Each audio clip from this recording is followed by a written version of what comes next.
Alors, chers parents, nous vous rappelons que nous sommes en train de parler des grossesses précoces pour les élèves, comprendre les défis et proposer des solutions. Là où une fille qui commence l'école, mais à un certain moment, elle tombe enceinte et puis elle est obligée d'arrêter avec l'école pour revenir peut-être après. Et donc il y a des cas comme ça qui sont nombreux.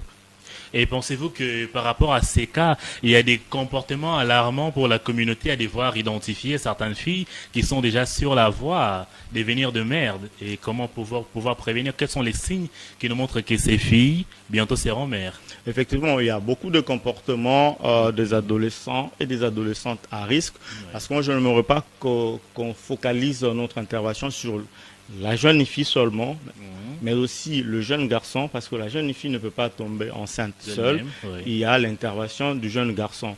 Ça peut être un adulte, mais aussi entre le jeune gens de la même tranche d'âge.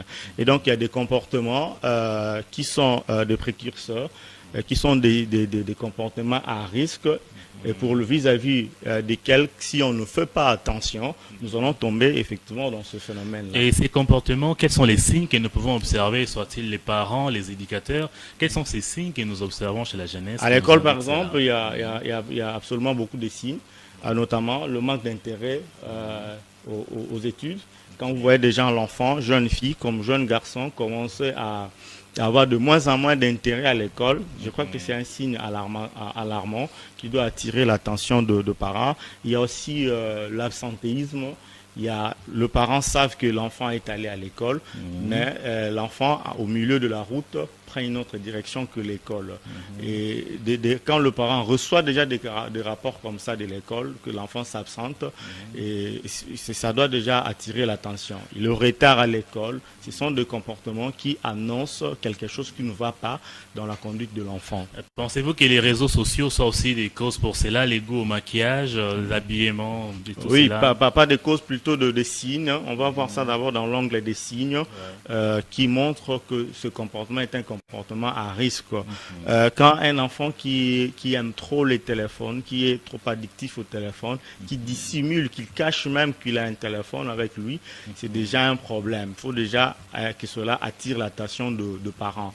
Il y a beaucoup de signes comme ça pour lesquels les parents ne font suffisamment pas d'attention et qui finalement découlent sur ces phénomènes que nous Et cela est un message alarmant pour les parents. Un message alarmant, oui, Et effectivement. comment les parents peuvent observer certains signes au niveau psychologique chez les enfants quand ils changent leur comportement? Oui, vous voyez de plus en plus des enfants qui s'adonnent au maquillage trop tôt, des enfants de 14-15 ans qui aiment trop le maquillage, l'habillement léger et qui aiment s'exposer, n'est-ce pas, exposer le corps. C'est déjà des comportements pas bons du tout qui doivent effectivement attirer l'attention de parents. Pensez-vous qu'il y ait certains signes physiques ou médicaux qui existent aussi pour démontrer cela? Oui, il y a quelques signes physiques, n'est-ce pas? Curiosité grandissante sur le sexe. Quand l'enfant parle tout le temps de sexe, des sujets liés au sexe l'intéressent trop, et ben c'est déjà quelque chose qui doit attirer l'attention des parents pour qu'ils arrêtent avec ça. Il y a aussi je dirais, besoin de reconnaissance affective. L'enfant qui cherche à être admiré, à être valorisé de manière exagérée, eh bien, c'est un signe alarmant.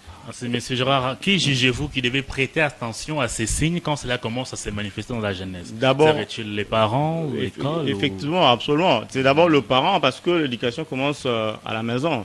Le parent doit veiller, on va d'ailleurs y revenir, les parents doivent veiller.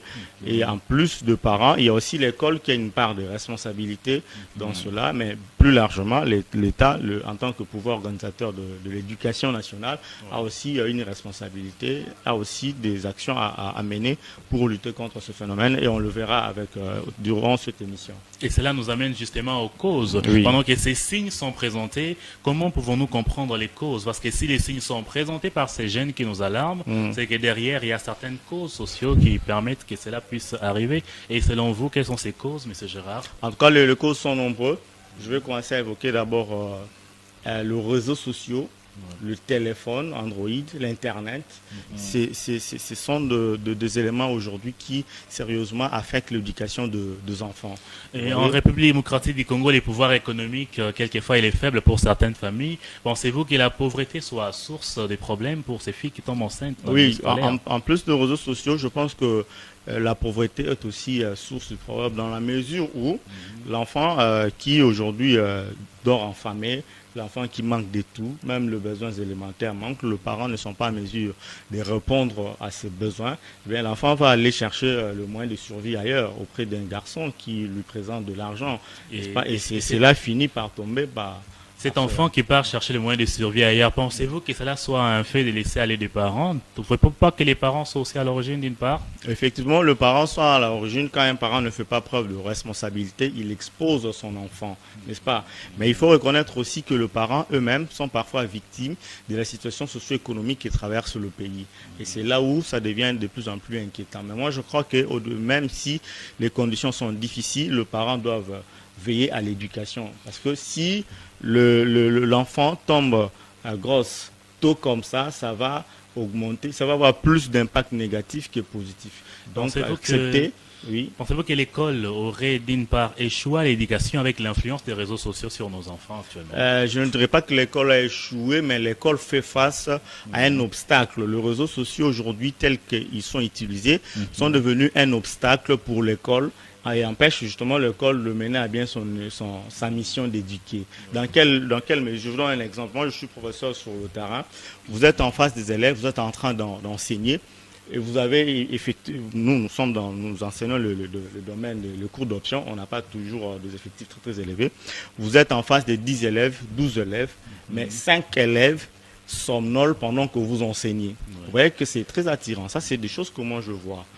5 élèves dans votre carrière en tant que professeur. En tant que professeur, effectivement. Ouais. 5 élèves somnolent.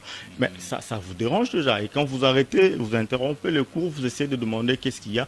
Ils vont vous dire qu'ils sont allés au lit en retard. Pourquoi? Parce qu'ils étaient en train de manipuler le téléphone la nuit, pendant les heures tardives. Vous voyez? Alors, maintenant, moi, la question que je me pose, où étaient les parents pendant ce moment-là? Qu'est-ce qui se passe en réalité?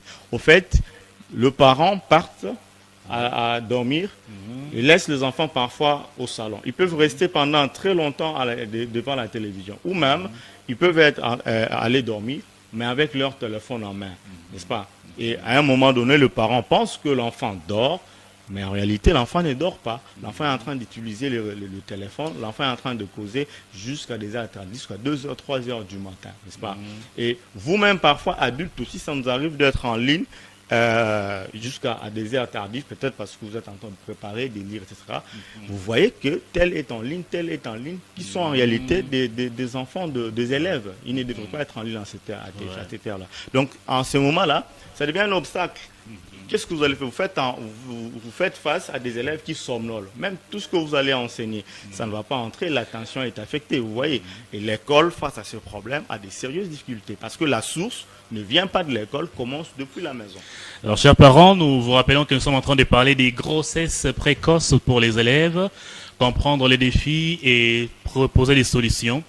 Et nous voyons à cette étape de notre émission que l'utilisation abusive du téléphone portable est l'une des causes pour ces phénomènes dans notre société et communauté congolaise. Monsieur Gérard, pendant que nous parlons de ces phénomènes des grossesses précoces chez les élèves, ne pensez-vous pas que dans certains coins de notre pays, le mariage précoce soit encore un sujet, malgré tant d'efforts qui ont été fournis pour éradiquer cela dans les années passées? Oui, je pense que le mariage précoce est encore une réalité, surtout dans le milieu reculé, ou disons-le, dans le milieu rural, dans le village, à l'intérieur du pays, où ce phénomène peut est observé, mais de moins en moins en ville, parce qu'avec tout ce qu'il y en a comme technologie, cela permet aux jeunes d'être instruits d'une autre manière, au-delà de ce que la famille peut faire.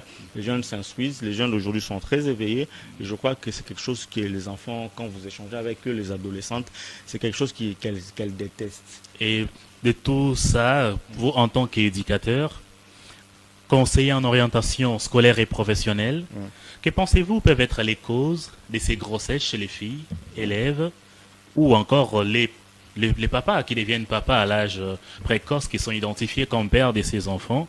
Que pensez-vous peuvent être les conséquences pour la communauté congolaise? Donc, nous avons énuméré ici les réseaux sociaux. Nous avons parlé de la pauvreté. Nous voudrions ajouter aussi la faible surveillance parentale.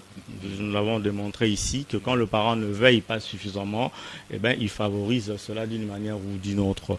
Donc je crois que l'influence de médias, la banalisation du sexe, vous voyez, l'imitation des influenceurs dans les réseaux sociaux. Quand vous êtes sur TikTok, n'est-ce pas, c'est qui domine, les vidéos qui dominent dans les réseaux sociaux, c'est plus de vidéos qui corrompent le jeune plutôt que des vidéos qui éduquent. Et les jeunes d'aujourd'hui sont accros aux réseaux sociaux, particulièrement TikTok. Ils sont addictifs, vous comprenez. Et moi, je crois que les réseaux sociaux ont une très grande influence négative sur l'éducation des enfants et qui favorise ces phénomènes-là. Oui. Avant que nous puissions passer aux efforts qui ont été fournis pour mettre fin à cette situation, pouvez-vous nous rappeler quelles seraient les conséquences de ces actes dans la communauté, ces filles qui tombent enceintes? Oui, parmi entre autres conséquences, nous pouvons énumérer l'abandon de l'école, parce que quand une fille est tombée enceinte, généralement, l'école, elle abandonne l'école. Même pas généralement, c'était la règle avant que la ministre prenne la nouvelle mesure. On pourrait y revenir. Mais déjà, quand une fille tombe enceinte, du coup, elle quitte l'école. Parce qu'il y a stigmatisation, parce que l'école n'accepte pas cela, parce que ça devient beaucoup d'obstacles pour son éducation, pour sa formation. Et donc, elle se retire pendant un moment. Et pendant qu'elle se retire, nombreuses ne reviennent plus, voyez-vous. Et donc, ça a une incidence directe malheureuse sur l'éducation et l'avenir de la jeune fille. Et nous comprenons que les pays, effectivement, vont en pâtir. Les pays vont en pâtir, c'est un potentiel. Dans la langue. Oui. C'est un potentiel. Vous savez, l'État congolais, les parents investissent beaucoup pour l'éducation. Ouais. Alors, avec l'espoir que cette jeune fille grandisse, soit formée et qu'un jour, elle mette ses compétences, son potentiel au service de la société pour que la société consomme cela. Comprenez, ça peut être des services, elle peut être engagée quelque part, elle peut créer de l'emploi quelque part et le revenu qu'elle va avoir, elle peut soutenir sa famille, organiser sa propre vie, voyez-vous, payer les taxes, l'État se retrouve de cette manière-là. Et ces talents, ces dons peuvent être très bénéfiques à la société. Nous avons des avocats, nous avons des journalistes, nous avons besoin, tout ce potentiel-là, nous devons les exploiter. Vous comprenez? Aujourd'hui, avec la technologie qui évolue à vive allure, nous avons besoin des compétences, des gens qui détiennent, surtout la jeune génération d'aujourd'hui, elle détient vraiment des grandes compétences en matière du numérique, n'est-ce pas? Et ce sont ces compétences dont on a besoin pour développer et donner de la souveraineté à notre pays du point de vue et donc vous dites que ces filles qui tombent enceintes, c'est tout ce potentiel que nous qui est perdu et c'est du gaspillage. Et pensez-vous que ce pourcentage est assez alarmant pour la RDC? Ce pourcentage de 27% publié par INFPA? Oui, je crois que c'est un pourcentage alarmant. Je ne sais pas quelle est la méthodologie que l'agence onisienne a suivie pour réaliser cette étude. Pourquoi je dis ça? Parce que je ne sais pas s'ils ont utilisé un échantillon plus représentatif de la population, mais déjà avec l'échantillon utilisé, le pourcentage est déjà alarmant, 27%. C'est beaucoup. Dois-je vous dire, même une seule fille qui quitte l'école, ça doit interpeller, ça doit poser un problème, à plus forte raison, quand le pourcentage atteint ce chiffre-là. Justement, la mesure prise par la ministre pour garder les filles enceintes à l'école, mais nous y arriverons pour comprendre l'impact de cela aussi, influence sur les autres dans la communauté. Et sans plus tarder, quelles sont les actions qui ont été entreprises sûrement pour déjà mettre fin à ces phénomènes? Y a-t-il des sensibilisations possibles qui ont été faites sur le terrain? Oui, et effectivement, il y a des efforts qui sont faits sur le terrain pour pouvoir lutter contre ce phénomène. Il y a les ONG qui luttent, notamment l'agence onusienne qui s'occupe de la population. Il y a le ministère parfois qui organise des campagnes de sensibilisation.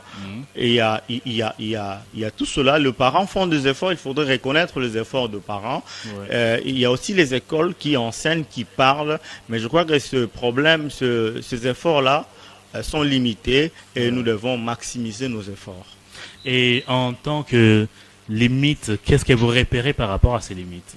Oui, les actions de l'ONG, par exemple, ne couvrent pas toute la population congolaise. La population est vaste, n'est-ce pas? Nous sommes 100 millions d'habitants. Je ne sais pas quelle est la proportion. dans les 100 millions Vous des pensez que habitants, il y a toutes les plus de provinces ne sont pas 60%, touchées? 60, plus de 60% représentent la jeunesse, vous comprenez, et les adolescentes en font partie. Donc c'est vraiment une très grande population et qu'on ne saura pas tout toucher, et qu'on n'arrive pas à toucher tout le monde. Les actions que l'agence mène ne touchent pas tout le monde. Donc les efforts sont limités, les moyens sont limités, les infrastructures sont limitées, les outils sont limités. Pensez-vous que ces agences font les suivis réguliers après avoir sensibilisé la jeunesse sur ces phénomènes des grossesses précoces? Bon, la responsabilité ne revient pas essentiellement aux agences onusiennes. Nous sommes un pays souverain, nous devons nous affirmer en tant que tel. La responsabilité revient à l'État congolais qui fait déjà des efforts. Vous voyez, avec la mesure de gratuité de l'enseignement qui fait que tout enfant aille à l'école pour avoir une éducation de base. C'est là où l'éveil commence, n'est-ce pas? C'est un effort colossal qu'il faut souligner. Mais ça ne suffit pas. Il faudrait fournir beaucoup plus d'efforts. On va revenir d'ailleurs sur les solutions à mener. Et en dehors du gouvernement, de l'État congolais, les parents qui sont le premier responsable des enfants ont des efforts à multiplier. Également l'école, on ne peut pas se soustraire de ce phénomène. Donc si nous comprenons bien, les parents sont au centre de l'éducation. Évidemment, parce que ils vous sont... sentez qu'ils ont ces enfants à la maison tout le temps. Non, en éducation, nous disons que l'enfant, c'est l'enfant plutôt qui est au centre de l'éducation. D'où lui-même aussi a une responsabilité. Voyez-vous. Mais cela étant dit, les parents sont le premier ont une très grande responsabilité vis-à-vis de l'enfant. Et dans ces stratégies ou encore les solutions, les stratégies de prévention, comment pensez-vous que cet enfant qui nous suit en ces moments, qui nous suivra dans son téléphone ou encore en direct à la télévision, peut mettre en pratique certaines stratégies pour ne pas tomber dans les panneaux de ceux qui abandonnent leurs études et manquent leur avenir à la longue, peu importe les mesures qui ont été prises pour encadrer les filles enceintes? Que pensez-vous que ces enfants peuvent faire en premier lieu, soit les acteurs sociaux, l'école ou encore les parents, mettre en place comme stratégie pour devoir éviter cette situation, des pourcentages croissants par rapport aux filles qui tombent enceintes dans les milieux éducatifs? Oui, je disais que chacun a sa part de responsabilité, commençant par l'enfant lui-même, qui est l'acteur principal de son éducation. Mais cet enfant-là doit prendre conscience, n'est-ce pas, au travers des actions que nous devons mener en tant qu'acteurs adultes de l'éducation. Et quelles sont ces actions, effectivement? Nous commençons par le parent. Je crois que la première des choses pour le parent, c'est d'éveiller. C'est d'être présent à la maison, c'est d'assurer la surveillance parentale. Je reviens à mon exemple de tantôt, quand je disais que les parents partent dormir, mais les enfants restent sur le salon. Ce n'est quand même pas normal. Quand nous grandissions, le parent ne pouvait pas, les deux partent dormir et vous laisser au salon. C'est quand même imprudent, voyez-vous ça. Et donc les parents doivent, quand ils veulent aller dormir, ils ferment la télé, ils partent avec les télécommandes, toutes les télécommandes du salon, voyez-vous. Et même le téléphone. Moi, je conseillerais aux parents, quand les parents vont dormir, ou à un certain moment d'ailleurs, arrivé 20h, 21h, que tous les enfants viennent déposer sur leur table le téléphone, et le parent prend le téléphone avec eux, il les garde dans un endroit bien gardé, n'est-ce pas? Et comme ça, ils se rassurent que les enfants vont réellement dormir. Parce que sans téléphone, ils n'ont pas de motivation. Comme première piste ils seront obligés de dormir. Vous interpellez les parents à contrôler l'utilisation abusive du téléphone chez leurs enfants. Et qu'en est-il des parler de cette affaire de relations sexuelles pour les parents et leurs enfants qui est tabou dans notre communauté congolaise, mais qui prend de l'ampleur? Oui, les dialogues est une seconde mesure, c'est un second conseil que je veux partager aux parents. Il faudrait maximiser les dialogues. Aujourd'hui, j'ai l'impression que même le dialogue n'est plus quelque chose de très présent dans nos familles. Pourquoi? Parce que même les parents eux-mêmes sont addictifs aux réseaux sociaux. Vous voyez les contrastes. Donc les dialogues sont de plus en plus importants. Même les parents eux-mêmes, papa tout comme maman, sont tout le temps dans le téléphone. Les temps qu'ils devraient passer à causer avec les enfants, ils les passent avec le téléphone. Ça, c'est pas intéressant. Regardez-nous quand on grandissait avant l'arrivée de téléphones, de réseaux sociaux. Quand papa rentre, revenu à la maison, fait à l'âme de mon père, mon cher père Paul Moulindo Tepa, il revenait, il se repose, il s'assoit, n'est-ce pas, au véranda. nous tous, nous asseyons à côté de lui, on l'entoure, il commence à nous raconter des histoires. Il nous raconte sa vie, il nous raconte son passé. Et dans ces cas précis, vous pensez que parler de la sexualité aux enfants serait une solution pour leur permettre de ne pas s'égarer? C'est des moments importants de parler, des moments comme ça sont importants pour parler aux enfants de la sexualité. Et que Regardez, pensez-vous de ces mesures prises par les écoles?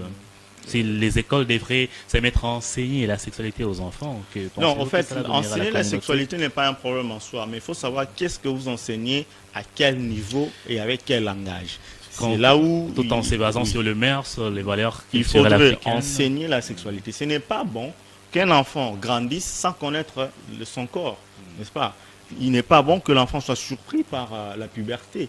Il doit être prévenu pour qu'il tienne un comportement responsable, n'est-ce pas? Mais il ne faudrait pas parler de manière à les inciter à aller commencer la vie sexuelle active. C'est ce qu'il faudrait éviter. Il faudrait parler de manière éthique, de manière à les amener à prévenir ces grossesses. Et que pensez-vous que l'école devait faire effectivement pour créer un environnement où les élèves seraient à l'aise de comprendre comment se maintenir à l'écart de ces Alors, phénomènes? bon, en plus de cours habituels que l'école donne, notamment l'éducation à la vie, moi je crois que l'école doit organiser des activités parascolaires, n'est-ce pas? Inclure ce thème parmi ces activités, que ce soit culturelles, que ce soit scientifique. Il faudrait qu'il n'y ait pas seulement le cours de manière stricte, l'instruction. C'est malheureusement le cas dans nos écoles. Il faudrait qu'il y ait aussi des conférences. Moi, j'ai à un certain moment été sur le Salésien de Don Bosco.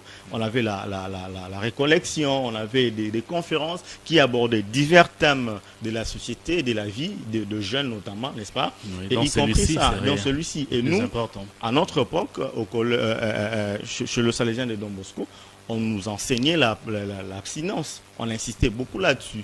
Il faudrait s'abstenir. C'est la meilleure méthode pour éviter la grossesse, non seulement la grossesse précoce, mais aussi les infections sexuellement transmissibles, les maladies sexuellement transmissibles. La méthode la plus sûre qu'on nous a appris, c'était l'abstinence. Et on a insisté beaucoup là-dessus. Vous comprenez? Chers enfants, l'abstinence, Monsieur Gérard de Moulin en parle, et les écoles mettent en place des ateliers pour parler des méthodes pour éviter les grossesses précoces, dont l'abstinence fait partie. Monsieur Gérard l'a dit. Rappelons que vous êtes professeur et éducateur aux humanités au collège Prince de la Paix. Pensez-vous que votre école a déjà mis ces mesures en place pour sensibiliser effectivement la jeunesse? Au fait, oui, chez nous, nous organisons souvent de conférences et nous voudrions encore pousser davantage l'école à en faire autant et notamment parler de ces thèmes. Et en parlant de l'école, pensez-vous que la mesure soulevée par la ministre pour préserver les jeunes filles, les gens enceintes dans le milieu scolaire, serait un atout pour les encourager à prendre leur vie en main? Et que pensez-vous serait l'impact ou l'influence sur les autres filles? En tout cas, ça, c'est une mesure très sensible à mon avis, parce que quand je suis l'actualité, ça a soulevé beaucoup de réactions des uns et des autres, des réactions allant dans le sens d'être pour, tout comme d'autres d'être contre. Mais moi, je pense que cette mesure a éveillé l'attention de tout le monde sur un problème qui nous dérangeait, mais de manière silencieuse. On ne faisait pas trop attention à cela. Et la mesure que le ministère a pris, est venu réveiller notre attention sur ce problème. Donc nous dirons que cette mesure met la puce à l'oreille de chaque personne. Tout à fait. Afin que chacun amène son point de vue sur la question et qu'il y ait des dialogues, des discussions pour qu'ensemble, la société, nous puissions trouver une solution par rapport à ça. Et moi, personnellement, j'ai plutôt une autre idée à suggérer, plutôt que celle d'accepter les filles à l'état enceinte de venir à l'école. Moi, je vois que c'est quand même assez scandaleux. Mais moi, j'aurais voulu que le ministère mette en place un mécanisme de prévention, on va y revenir, mais aussi un mécanisme de suivi, n'est-ce pas? De suivi quand la fille est tombée enceinte et qu'elle ne peut plus venir à l'école, que ces mécanismes-là suivent l'enfant de près durant toute cette période de gestation. Donc, vous suggérerez les méthodes d'apprentissage à distance? Bon, en tout cas, ça doit être quelque chose qui doit être réfléchi. D'abord, le suivi. Pourquoi le suivi? Pour s'assurer qu'après l'accouchement, que l'enfant revienne à l'école. C'est d'abord ça, premièrement. Et moi, je pense qu'il est une bonne chose qu'on maintienne le fait que la fille enceinte soit un tout petit peu écartée momentanément. C'est une discrimination positive, à mon avis. Pourquoi, n'est-ce pas? Pour interpeller les autres, n'est-ce pas? Quand il n'y a pas de sanctions, il n'y a pas de réussite dans l'œuvre éducative. Cela fait partie de mesures politiques incluant tout le monde dans l'école. Oui. Et il faudrait voir ça, n'est-ce pas? Comme ça, ces mécanismes-là vont suivre l'enfant durant tout au long de cette période de gestation. Et après l'accouchement, l'enfant revient et continue l'école. Et alors, pendant ce moment de suivi, pendant ce moment de grossesse, on peut voir dans quelle mesure, n'est-ce pas, comment dirais-je, le dispenser des cours même sous forme de modules, comme elles suivent le cours à l'hôpital pour le soin, les cours qui suivent la grossesse, n'est-ce pas? On peut voir dans quelle mesure leur donner aussi des modules, des cours qui résument les cours que les autres suivent, n'est-ce pas? On peut leur suivre avec ces cours-là à la maison. Question de le garder, n'est-ce pas, de garder leur esprit chaud dans le cours, de sorte que quand elles reviennent, elles suivent le cours. Mais dans tout le cas, qu'il y ait cours à la maison ou pas, moi j'estime ce qui est plus important pour garder l'éthique, c'est de pouvoir mettre à côté la fille, mettre en place ces mécanismes de suivi. Il doit suivre l'enfant et veiller à son retour après l'accouchement.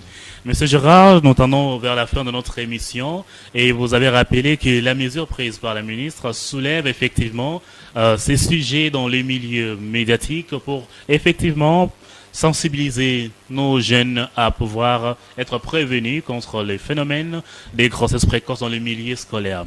Et que pensez-vous, nous avons parlé de la pauvreté comme cause de ces phénomènes, que pensez-vous que l'État devait faire économiquement pour permettre à ce que la jeunesse soit stable et ne pas se tourner vers telles pratiques? Oui, l'État a une grande responsabilité, un grand rôle à jouer, n'est-ce pas? L'État doit faire en sorte que, à mon avis, l'État doit tout faire pour protéger d'abord cette population vulnérable, cette catégorie de population, les adolescentes et les adolescents. Alors, l'État doit le protéger vis-à-vis des contenus dangereux, n'est-ce pas? L'État doit prendre des mesures telles que arriver à identifier cette catégorie de la population qui a accès à l'Internet, contrôler ces contenus, n'est-ce pas, pour que ce contenu ne soit pas dangereux, n'ait pas une influence négative. Là, vous interpellez les ministères du numérique et de la communication. Effectivement, parce que l'État perd beaucoup quand les jeunes filles tombent enceintes et quittent l'école, n'est-ce pas? Et même si aujourd'hui on prend la mesure qu'elles restent à l'école, mais c'est une dépravation de mœurs. Vous comprenez? Est-ce que c'est applaudissable de voir des jeunes filles censées être à l'école, n'est-ce pas, tomber enceinte, n'est-ce pas? Pourquoi alors la loi interdit à ce qu'une mineure soit mariée? Parce que la loi estime que ce n'est pas le moment pour elle de vivre une vie sexuelle active, de vivre le mariage. D'où, gardons cet état d'esprit, insistons sur l'abstinence, protégeons cette population, cette catégorie de population, pour que l'enfant pour que l'éducation de l'enfant soit assurée, l'intégrité physique de l'enfant et morale soit assurée, pour nous donner une société équilibrée, assise sur les valeurs, n'est-ce pas? Notre pays est un pays qui se veut être un pays des valeurs. Alors, il faudrait promouvoir ces valeurs-là, prendre des mesures qui promeuvent ces valeurs. Et pour chuter, comment pensez-vous que les médias devraient contribuer à ces mécanismes de sensibilisation de notre jeunesse et sûrement à propager le MERS ainsi que l'éducation sexuelle active pour permettre à ces enfants qui sont tout le temps sur les réseaux sociaux d'avoir un contenu de qualité devant les chaînes télé? Comment pensez-vous que les leaders d'opinion, les médias et toute personne qui est exposée dans la société devraient aider nos enfants? Oui, il faudrait qu'il y ait des émissions comme celle-ci qui parlent de l'éducation, qui parlent de tous ces sujets sensibles. Il faudrait qu'il y ait des émissions comme celle-ci, je disais, pour sensibiliser le jeune, le plus concerné d'ailleurs, et sensibiliser tous les autres acteurs éducatifs à adopter des comportements qu'il se doit, à prendre des mesures qu'il faut pour promouvoir une éducation de valeur dans notre société. Il faudrait également qu'il y ait beaucoup de campagnes de sensibilisation, mobiliser le média, que les médias s'en prennent de la question, pour organiser plusieurs activités de sensibilisation et autres activités médiatiques pour envoyer un seul message clé d'abord, c'est l'abstinence, un seul message, un bon usage des réseaux sociaux. Le message, c'est aussi, il n'y a pas que le réseau social, il n'y a pas que l'activité sexuelle qui est essentielle. Il y a beaucoup d'autres activités qu'on peut offrir aux jeunes qu'ils peuvent faire. On a parlé la fois ici, dans le cadre de cette émission, de la lecture. les livres, n'est-ce pas? Il faudrait que les enfants aient le temps de lire, mettre leur attention. Au lieu de mettre leur attention sur à tout le temps les sexes, le sexe, les sexes, on peut orienter l'attention des enfants dans les livres. Il y a plein de choses à découvrir là-dessus. Il y a les activités sportives contrôlées, il y a les activités musicales contrôlées, il y a les activités, de nombreux, la formation professionnelle, l'apprentissage de métiers.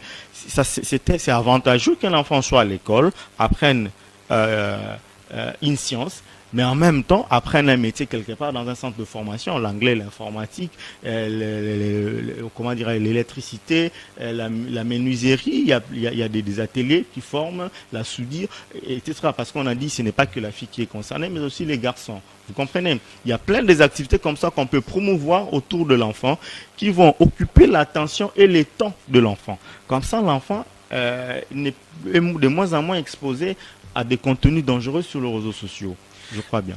Alors, nous parlons éducation et aujourd'hui, éducation, nous sommes en train de prévenir les phénomènes des grossesses précoces chez les élèves, rendant certains pères à l'âge précoce et pour certains les sortant du milieu éducatif. Nous rappelons que le ministère de l'Éducation de la République démocratique du Congo a reconduit une loi qui amènerait à garder les filles enceintes à l'école et aujourd'hui, nous sommes en train de sensibiliser basé sur cette loi. Monsieur Gérard nous a rappelé que certaines causes, c'est le laisser aller des parents, certaines conditions sociales de vie en République démocratique du Congo. Et nous avons vu parmi les solutions majeures, c'est les dialogues, les médias qui diffuseraient des conseils et l'État qui prendra des mesures spécifiques pour permettre à ce que nos élèves soient contrôlés dans leur utilisation des médias et des réseaux sociaux. Monsieur Gérard, un message de fin pour notre émission? Oui, en tout cas, moi, je rends grâce à Dieu pour ce moment. Et je pense que les jeunes filles qui sont enceintes en ce moment, nous voudrions leur passer un message, de leur dire c'est une épreuve qu'elles traversent. Nous ne voulons pas les stigmatiser, mais nous voulons les encourager à passer de manière résiliente cette épreuve de grossesse et après de ne pas abandonner, de revenir à l'école. Ça, c'est très important. Comme il y avait le moyen d'être à l'école, mais il s'est fait qu'il y a eu ce qu'il y a eu. Maintenant, après, n'abandonnez pas l'école. Prenez courage. Revenez à l'école. Apprenez, c'est assurer votre avenir. Et ça, c'est très capital. Mesdames et messieurs, c'est par ici que nous mettons fin à notre émission du jour. Notre invité était M. Gérard Gérald Moulinda à la présentation d'Ieudonné Kapajika. Nous vous donnons rendez-vous à la prochaine.